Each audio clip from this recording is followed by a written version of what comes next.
That's pretty sweet. Yeah, Periphery was another group too, and I guess when did you leave Periphery? Was this well before they started doing their new material in like late 2010s? I left in early 2009. Oh, okay, so this is well after. Okay, I was gonna say yeah, I dig the music, but I'm also getting them confused with Polyphia. I think that's how you pronounce the name, and I think it's because of the guitar player. I forget his last name, but I know his first name was Jason, and he's jumped around a little bit because he was in Board of Osiris, then briefly in Chelsea Grin, and then he ended up in Polyphia.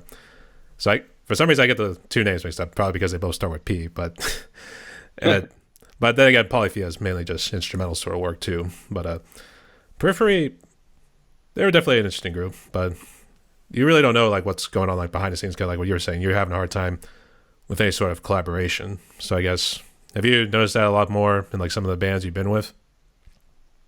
I think it's fair to say that that is an ongoing. No, I'm not going to say problem. You know, it's all in the bandmates and their own perspective.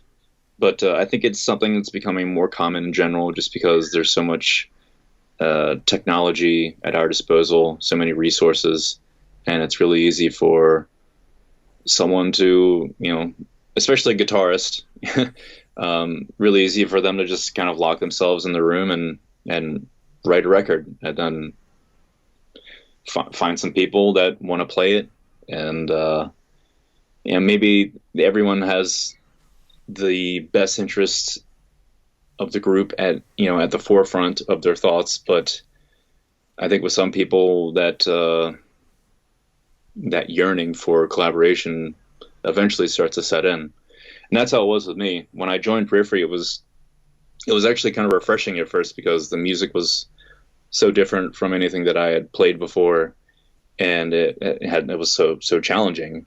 And I was taking these parts that were already like really intricately programmed and trying to do something, you know, trying to extrapolate those through my own idiosyncratic lens, try to make it a little more me. I was already It was already difficult to do enough to do that, so it was stimulating, it was challenging, but you know, after, like I said, 2.5, 3 years, it was, and I could also extrapolate that it was not it wasn't something that was going to change. It was a component of the band, and it was what's the word? I can't remember, but yeah, it was something that was just inflexible, and I had had enough. So I guess it jump ship. I was gonna say, in order for my sanity and for my health, we had to jump ship, that sort of thing. Yeah. I can see why. You know, it tends to stink too when that happens, because especially when you got like something that's going real well, especially with like all these like groups that end up making it real big, or maybe they went through like so many lineup changes until they eventually made it to the top per se. It really stinks too because you want to at least be on the same page because everyone has the same goal in mind. They want to sell millions of records, sell their merchandise, make big bucks, go out and tour and that sort of thing. And it's not that simple. It starts to weigh on you too. So this kind of ties in with touring, I guess. What sort of advice could you give for touring? Because I've heard a little bit of a mixed reception. It's good when you're on the stage and you're having fun with the audience and everything, but then it seems like behind the scenes, everybody's suffering from maybe either some sort of depression, drug, alcohol abuse, or something like that, and personal issues. So I guess what sort of advice can you give? Well, I can't give advice from that angle because I am fortunate to not have uh, bandmates that suffer from a crippling addiction. Um, if one is in such a situation, then I don't know. That seems that's very sticky. Um, but the thing that sucks is just, you know, being on stage is great, but if you're a smaller act, you know, you have a lot more on your plate. You gotta load in, load out, and try to get enough sleep, and you know, it's a lot to take on if you're inexperienced and if you don't have a strong work ethic and you're not passionate about music, about playing music. So as far as advice, I would just, you know, try to retain a healthy outlook, a healthy mindset.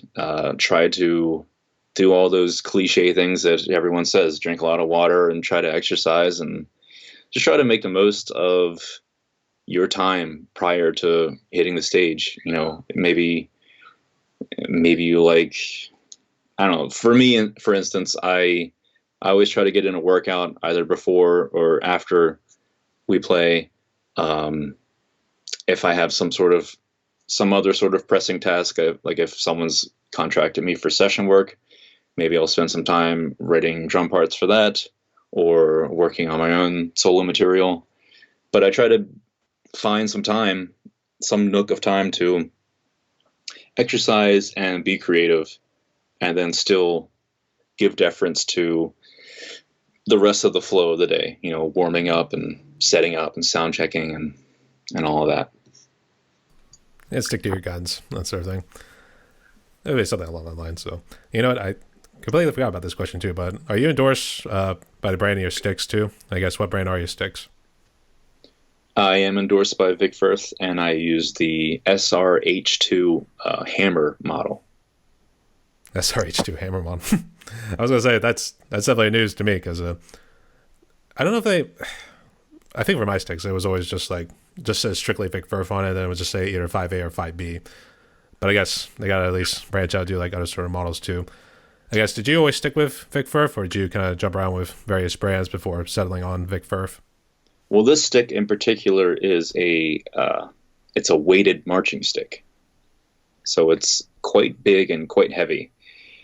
I think it's intended to be more so for core drummers to practice, but I use it on the kit because I don't know. I worked my way up to it. I've been playing these sticks for like 10 years now, but I started developing an interest in bigger sticks, and I kind of worked my way up in the hickory category, and then I found these Mike Mangini signatures, which are no longer in production, but they were his Zildjian signature stick, and these were regular drum set sticks, like the dimensions, but they were weighted.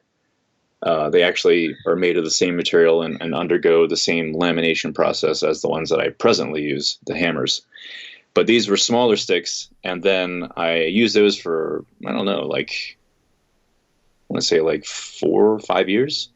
And then Vic Firth came out with this stick called the Magnum, which they still sell, they still manufacture. And those are marching sticks, and they're weighted as well. And I liked those, but I didn't like the tips because they were like a let me think. They were like a ball tip, but flatter on the sides. Like, they were really abrasive, and I didn't particularly like the sound that they yielded on the cymbals. But I used those for a couple years, and then they started manufacturing the hammers. And those were a little bit longer, a little bit thicker, but specifically they had barrel tips, which are my favorite. I love the way barrel tips sound on cymbals. Normally you think like the thicker the stick is and usually the heavier. It's normally, you probably would think maybe for like drumline for the kids you see in like the marching band and stuff like that too. So you think in terms of like blast beating, you would want your stick to be as light as possible so you're able to like flick it real well in your wrists. So I guess this is just kind of experience with like working with like the thicker, heavier sticks. Well, like I said, I've been using these for 10 years, yeah. Over 10 years now. So an actual hickory stick feels really strange to me. Like it feels like it's working against me at this point because I'm so used to the weight. And prior to using the hammers, even prior to when I was using the Mangini sticks, I had started training my wrists to be able to be independent of rebound. So I've played from the wrist for many years, and I'm independent of rebound. And I don't know, something about the weighted sticks just seems to gel with that approach. I see. All right. So we do got a few more questions, but I guess first off, let's jump into being a session musician. I guess what made you want to be one? Um, I like being employed. Yeah, there was no impetus really. Like my friend Taylor, he started Taylor Larson. He he developed an interest in recording, and he started recording out of his house when his mom wasn't home. When this was like 2006, I think, and he started when he had accrued enough equipment to be able to mic up a drum set. He started getting these drummers in there that couldn't play to a click or just couldn't play very well at all. And so I would get the call, and that was kind of like my my introduction into it. And then I started. I had actually around the same time I had been investing in audio gear myself, but I didn't possess the know-how to like really get it set up and get a good sound, whereas Taylor did. I was much more focused on just playing the drums well, which is a hard enough endeavor. And so it was like, all right, I'll purchase the gear and you set it up. So luckily we were friends, and yeah, he was happy to oblige. And so he set me up with some great templates and stuff, and I started doing professional sessions out of my home studio in 2010. That's pretty sweet. Normally, when I asked that question, it was normally like some people like jump into maybe a different sort of like career path at first. Maybe I want to be something in criminal justice.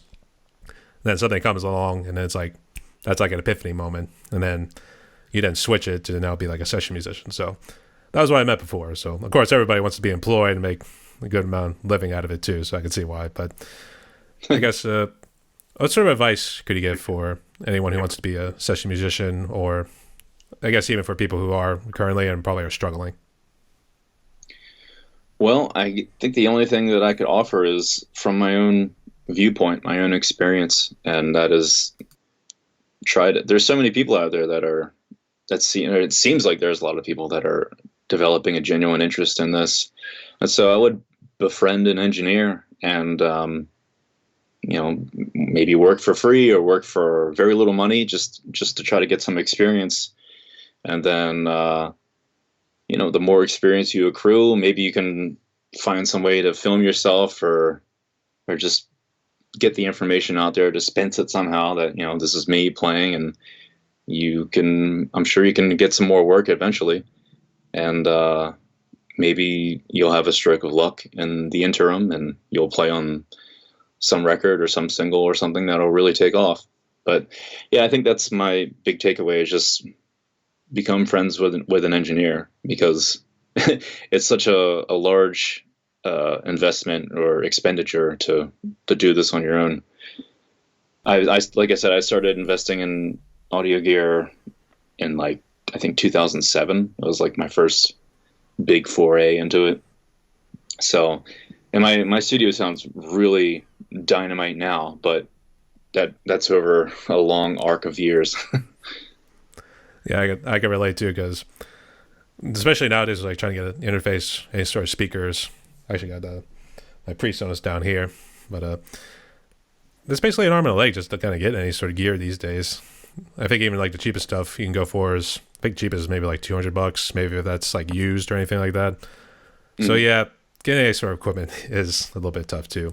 But I also did notice are those both bass guitars back there, or is one bass and then one's a guitar? Oh yeah, those are my practice basses. I have used them both for recording, but my nice basses are in my studio, and it's actually a 4-string and a 5-string. Oh, that's pretty sick. And I guess, have you ever tried doing like you just do the drum cover, but then you're also playing bass? Have you tried any sort of videos like that whenever you find some free time? Well, I play bass on all my solo material. Oh, do you? Yeah. Sorry.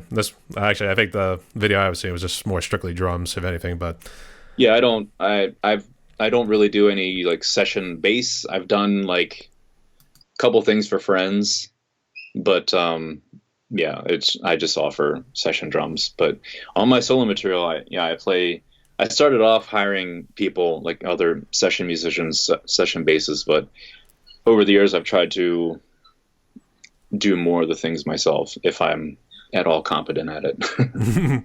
I see. And I also did notice on your website. Do you also are you also a drum teacher too? Yeah, I offer lessons. I guess was this something that tied in with COVID? Because we'll get into COVID after this, but I guess was that when you first started becoming a drum teacher? Or have you been kind of doing it since you started getting the hang of it? No, I've always pretty much ever since I felt a shred of competency, I've offered lessons.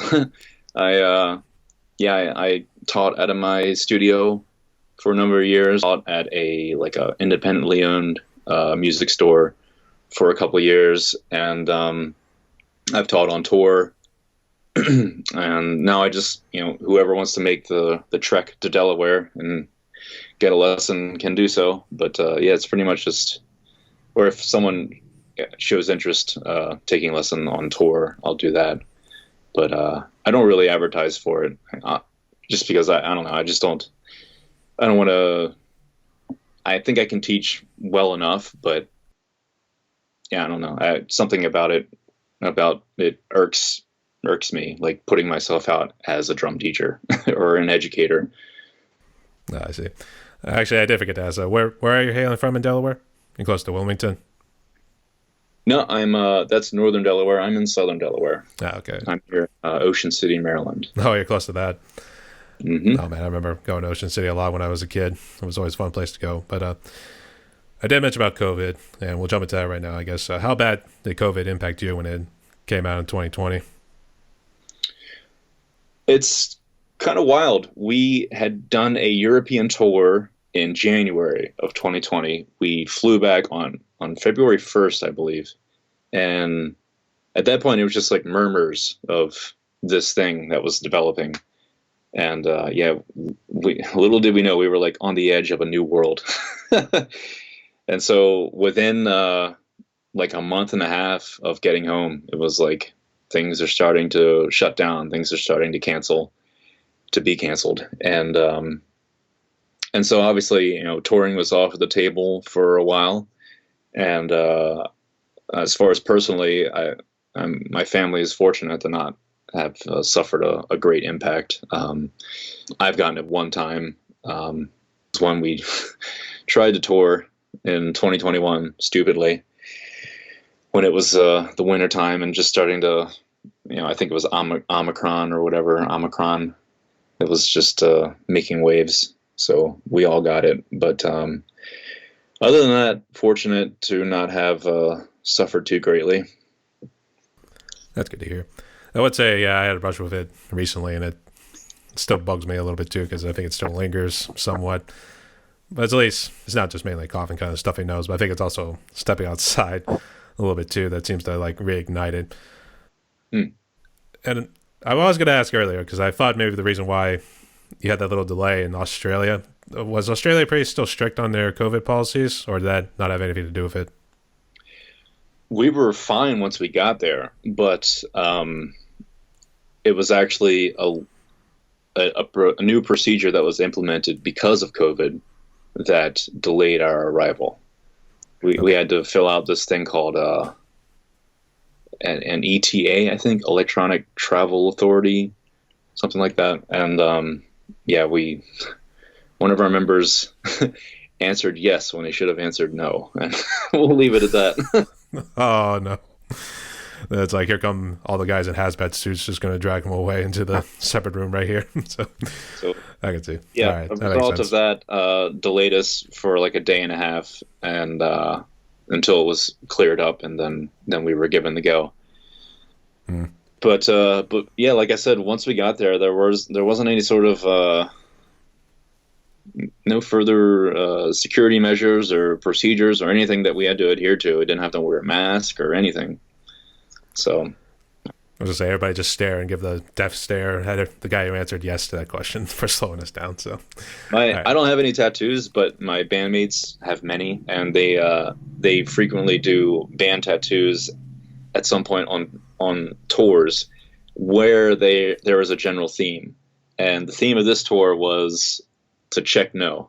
And so they got these tattoos of boxes, just like it looked in the app when we were filling it out. One says yes, one says no, and they have an X under no. And so They like all tat up from like the neck to the got all their arms and chest and everything. Some have neck tattoos, some have hands. No one has any on their face. But other than that, yeah, Thankfully. it's all over the place. They're works of art. I would say I think face tattoos unfortunately kind of symbolize like gangs, but I think it's because I think one group does like the teardrops and stuff like that, so that's one of them too. So all One right. side of the face is the amount of times you've been to jail, and the other side is the amount of people you've killed, I believe. Yeah, it's pretty dark too, and I think that's I forget what the group is, but yeah, it's one of those cartels or groups that does that. But I was also asking because I thought they were like doing like the Travis Barker sort of tattoos where they have it like all over their body and everything else. Um, I never understood back tattoos though. That's the only thing. yeah, none of my guys are quite that filled out, um, but they have a lot of them. They have quite a bit. Yeah, like I said, I don't understand the back tattoos because I feel like if you are going to get art on any part of your body, I feel like you should see it because I mean you don't know what people might put on your back too. Even though I forget which movie it was, but one guy had a real badass cross on his back. So, and I think it was real big too. It was like kind of stretching up from his neck all the way down Hmm. the whole back too. So that was interesting. But it's good to see you made it through COVID too. It's good to have you along on this journey as well. So let's get into some fun questions right here. So, Oh, all right, fun. all right, what is your favorite alcoholic drink? Favorite alcoholic drink? I don't drink very often, but But when I do, I like dry red wine, and I like gin and tonics. oh, you're a gin drinker too. Yeah. Oh, my daddy, he'll drink that nonstop at some points, but especially when we're going out too. And when we were in Nashville, that was his drink of choice that he would always go to. And me, I went for like the rum and coke. Who's this? And this was my dad, Oh. and he's a real big gin drinker. I think he listened to Cold Gin too many times from Kiss.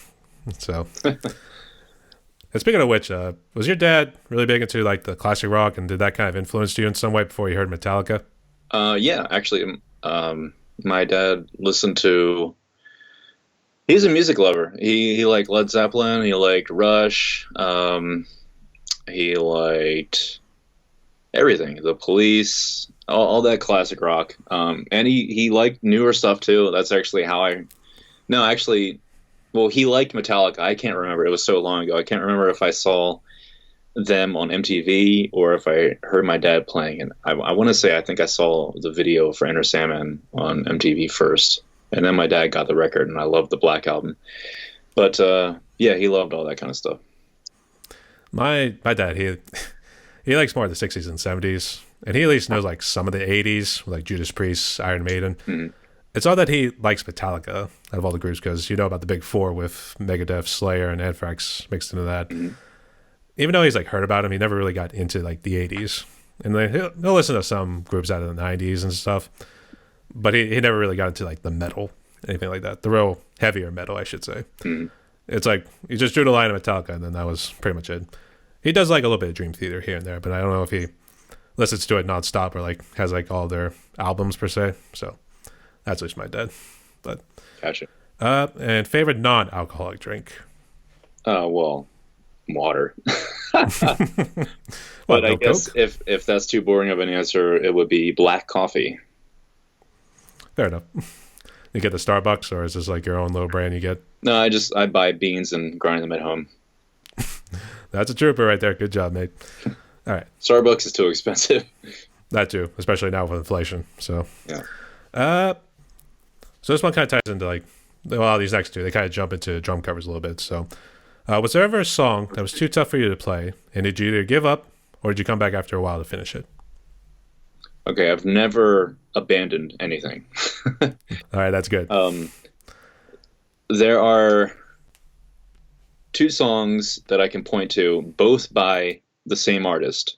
His name is Pete Peterson, and they are both of them are the hardest session. It's the hardest session related material that I've ever tracked.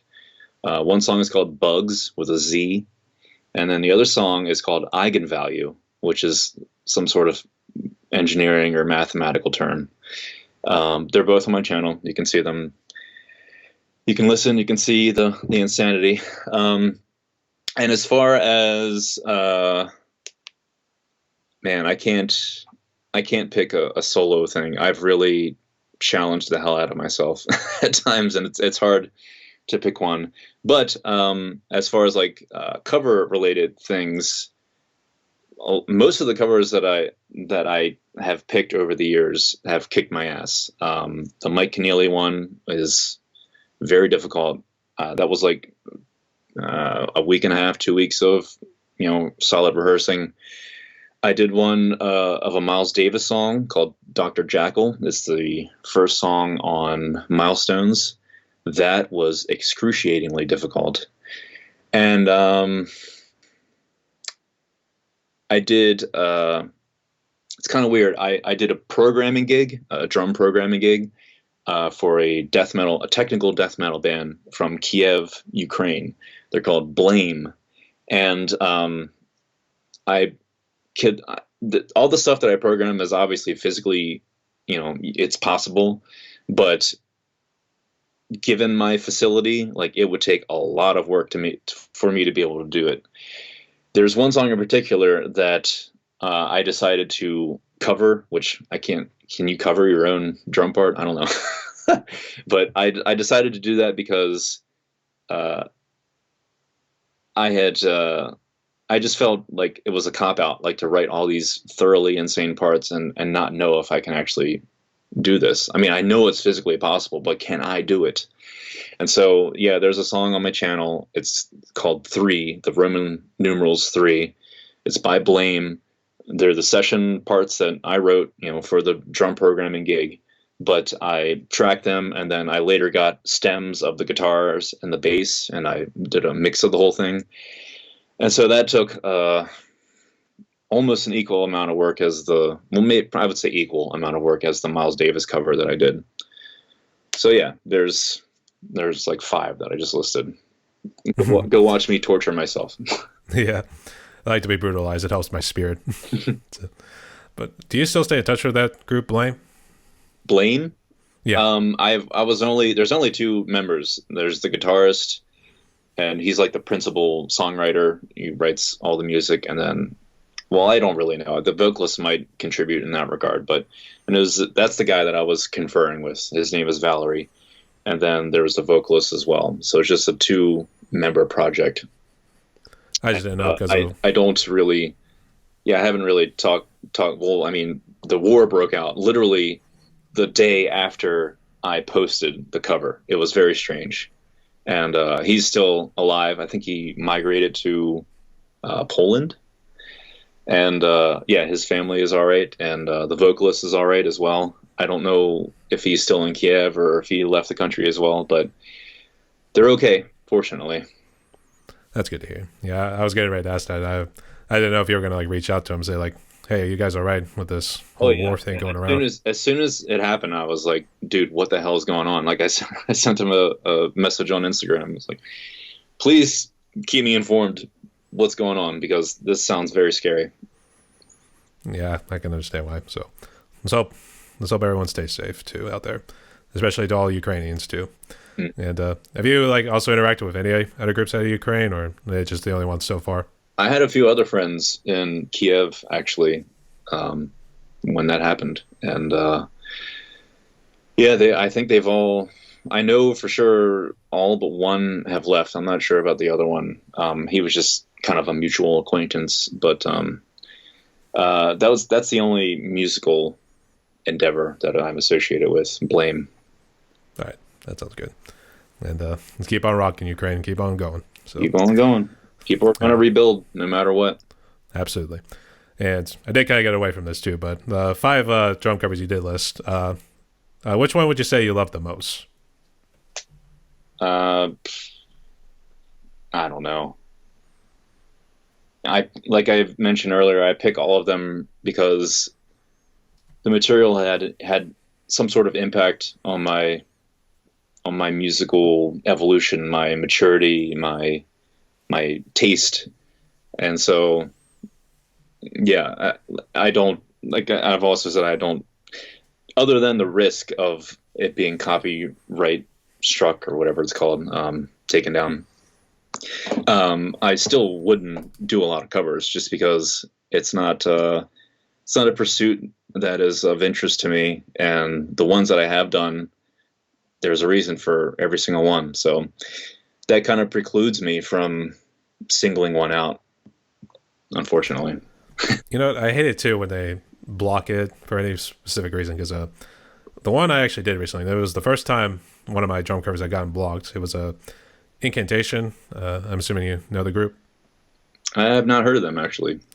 They're one of the more doomer, I should say, somewhat black metal sort of groups. But regardless, Okay.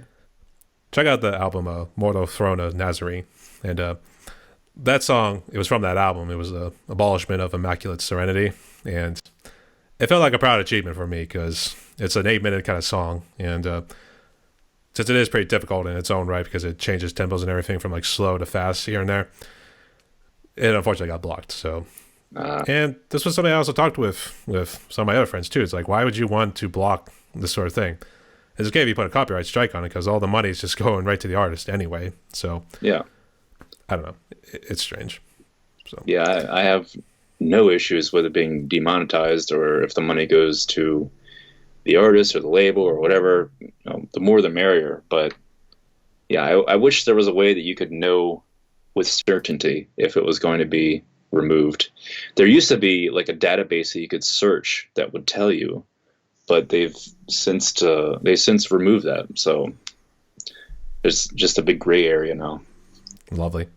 All right. Well, we'll keep trudging on nonetheless. And the last one, and maybe this one you might have a hard time trying to do it, but regardless, what is currently your favorite song? Yep, we're putting him on the spot right now. It's gonna be like good cop, bad cop sort of scene right now. Yeah, I don't have a favorite song, but I will. I bought recently this box set. It's Pierre Boulez. He was a French conductor and composer. I wanted to try to delve more into classical music, but like avant-garde 20th century. And yeah, there was a song on here by Bella Bartok called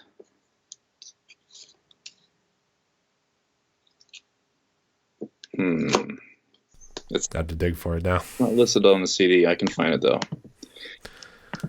Have you ever thought maybe like doing like some of the technical death metal groups? They kind of like infuse those sort of like symphonic orchestras now, or maybe more on the keyboard if anything. But now it seems like to do some sort of orchestral ensemble. I guess is that something you were going to try to do, or is it strictly classical music? No, I just kind of took an interest in this stuff, and I wanted to give it a fair shake. And I asked my friend Gabriel, who I've worked with on my solo material, and I played on his debut record. He's very knowledgeable about this. He went to school for music, and he's done an insane amount of recreational listening to all this stuff, and he recommended this box set to me. So, okay, yeah, it is within 4 orchestral pieces, and it's the intermezzo of the 4 orchestral pieces by Bella Bartok. That nearly brought me to tears. So that's the last piece of music that I listened to that I greatly enjoyed. That was new, other than not discounting all the stuff that we listen to when we put it on by default, when we're in our car or whatever. Long car rides for like 8 to 10 hours, and you need an album that could at least last a good hour to at least take most of the trip out of the way. So yeah, I can see why. That's actually new too, because I think most people would like list like those top 10 sort of pop hits that come out on those charts, or really anyone from like any of the like well-known artists. I know some people like mention like Michael Jackson here and there, so I don't know. That's definitely new. So that's very interesting, mate. So hats off to you. So Travis, we're nearing the end of my podcast right here. We just got one more question, but did you have any questions for me or any last words you want to say before we jump into it? Nope. Just thanks for the opportunity, and I hope whoever puts in the time to listen to this enjoys it. Sounds good. All right. Well, the last question here. Normally, I always like to ask people for any sort of advice or any sort of like message of hope to give out there too. So, given what COVID has done, what sort of message of hope could you give to musicians and people out there as we try to get back to whatever we want to consider normal at this point? A message of hope. You're asking the wrong guy. I mean, hey, it's kind of like a homework assignment, so we're just kind of putting you on the spot right there. I would say to, presuming that you are getting into music for all of the right reasons, to keep heading down that path, trust your instinct, don't lose that yearn for learning. Always try to learn something new. That's one of the reasons why I started playing more bass and writing music. Just, I love drums, but there's a limitation to every instrument, how far you want to explore it. And so, just trust your instinct and stay true to yourself, and seek further education by whatever means, whether it's autodidactism or lessons, and work your ass off and do your best. Spoken like a true prodigy. There you go. That's pretty good, mate. So, all right. So, Travis, we reached the end of my podcast right here. Do you have any shout outs or any final words you want to say before we close? Nothing. Thank you. What? No shout out for all the groups you've been a part of? Come on.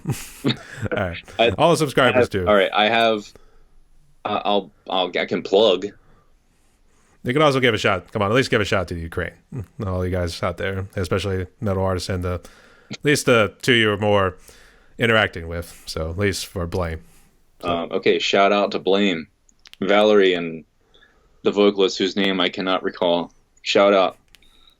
All right, sounds good. All right. So Travis, thank you again so much again for coming on. Stay safe. Stay tuned, y'all. Goodbye.